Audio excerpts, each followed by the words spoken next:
that is the humanitarian catastrophe that we have been fighting against for months.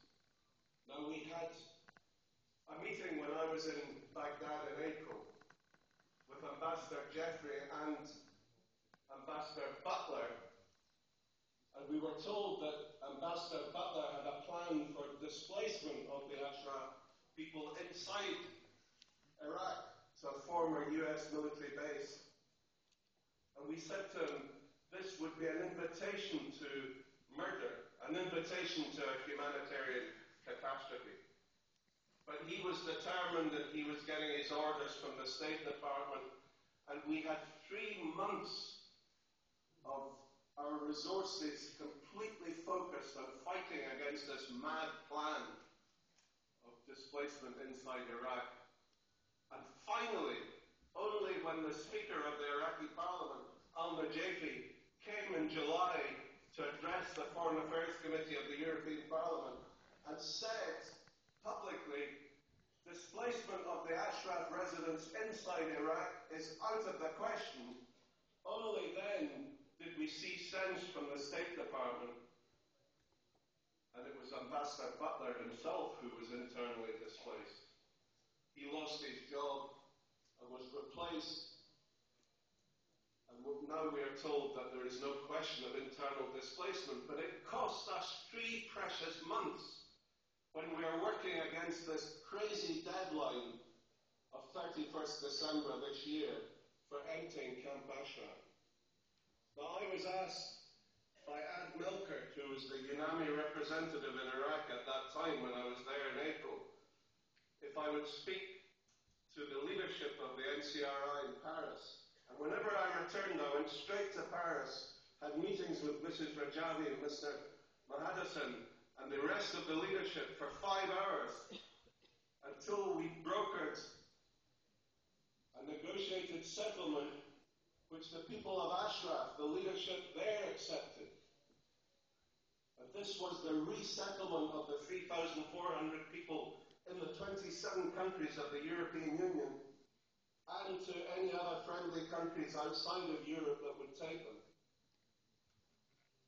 And I came back and got the backing of my delegation for relations with Iraq in the European Parliament for this plan. We then got the backing of the Foreign Affairs Committee for this plan. And then we said to the Iraqi government, we are now working hard to achieve your objective, clearing Camp Ashraf, resettling these people. Please cooperate with us. And what has been their response? Well, the response has been to tell us that they fully respect the human rights of the 3,400 residents in Ashraf. Well, you know, if their respect for human rights is all about 300 loudspeakers around the perimeter fence, blaring propaganda and death threats 24 hours a day, 7 days a week, denying access to medicine, to fuel, to proper food, denying proper medical care to the people who they wounded, so that some of them have died, others suffering from serious illnesses have died. The dead lay unburied for weeks after the massacre in April. And that's why I am angry, ladies and gentlemen. That's why I tore up my speech. Because I came here today having read an email that tells me the Iraqi government are still insisting on the 31st of December deadline, despite the fact now that Antonio Guterres, the High Commissioner for Refugees in Geneva, has agreed that these people are bona fide asylum seekers, and he is trying to start the process of individual registration and interviews with every single one of them.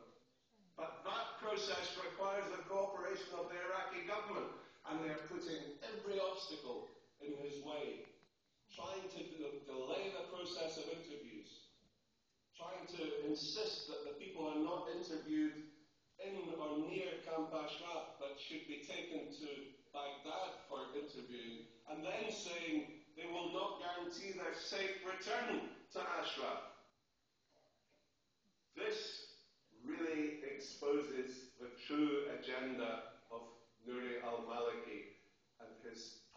masters in Tehran.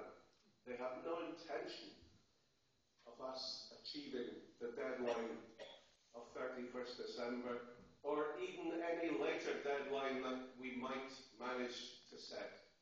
They want to see the people in Ashraf annihilated. That is their agenda. And that's why it's so important that all the messages you've heard from the top table today, the messages crying out for action from Washington, from Brussels, from the capital cities of Europe.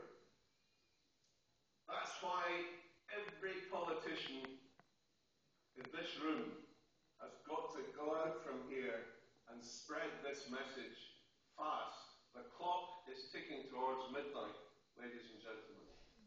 We are reaching the point of no return. And if we allow another massacre to happen, let me say this. Nouri al-Maliki has already been indicted by a Spanish judge for crimes against humanity. If he perpetrates any more violence against the people of Ashraf, he will face justice. He will face justice.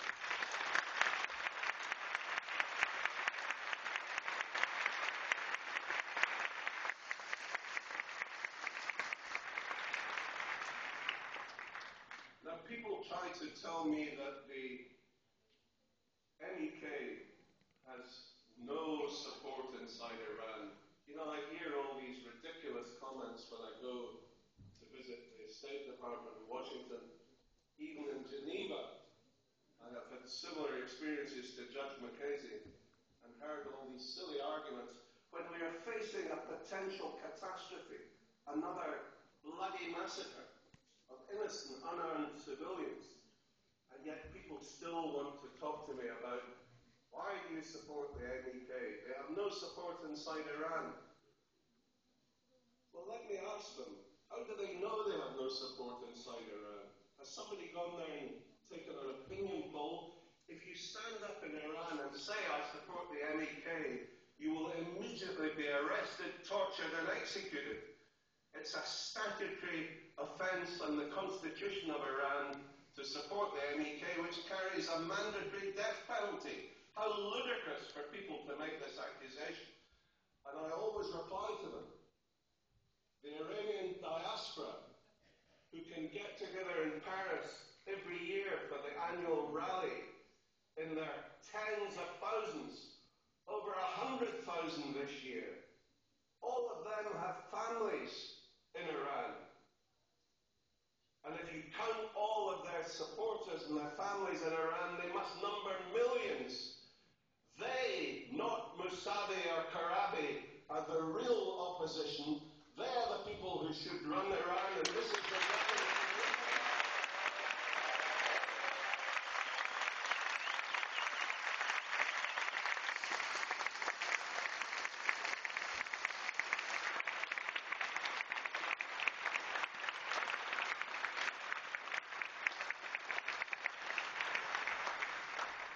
So when Mpda went to the United Nations in New York, having orchestrated the release of the 3 American hitchhikers who'd been held for 3 years on the ludicrous spying charge, and of course he always likes this bit of propaganda to show that he really is a very sympathetic, generous president.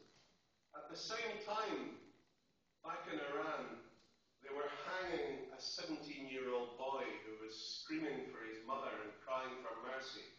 They hanged him from a crane in a public square.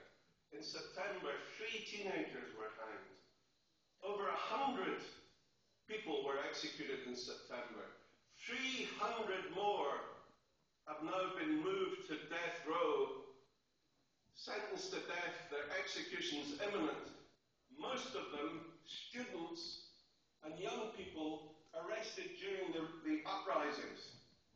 This is the brutality of this medieval mullah-led fascist regime. And this is why it is so important that the MEK has victory over this kind of brutal oppression.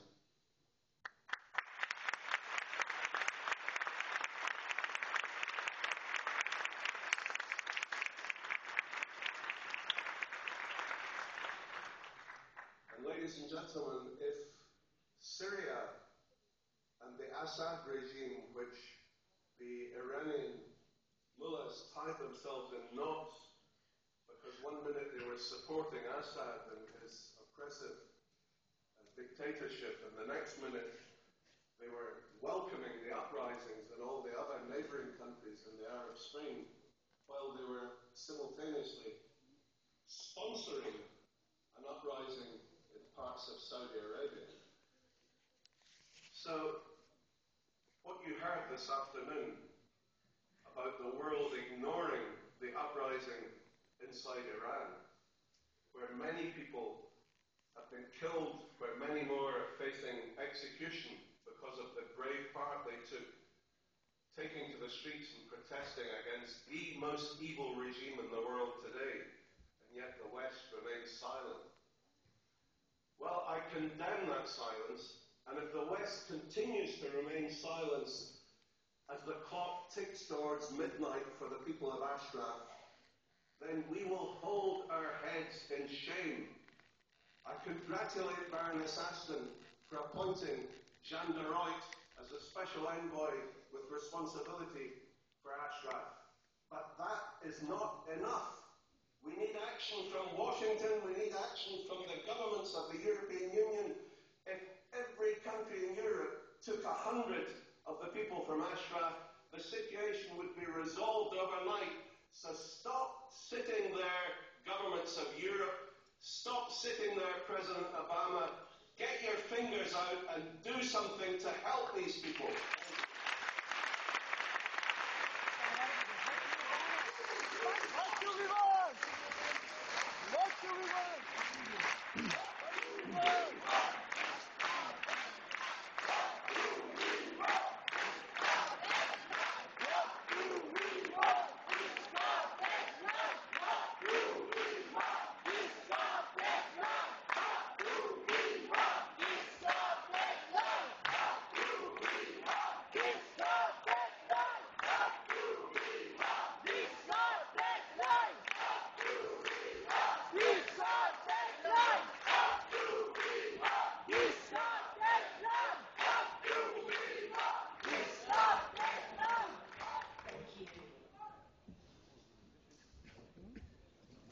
I now invite a distinguished guest from the United Kingdom, Lord Peter Mandelson, former EU Commissioner for Trade and Deputy Prime Minister. Please.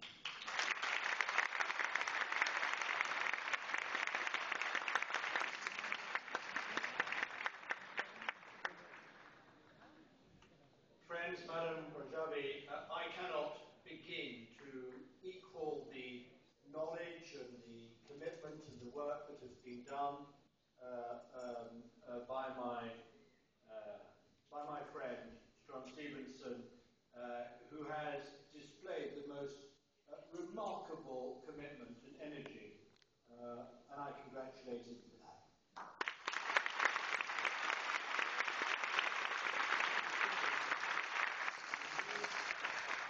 Indeed, although I've been familiar with these issues for a long time through my friends amongst the Iranian diaspora in London, this is actually the first speech I have made on this subject, and I'm glad to be doing so today.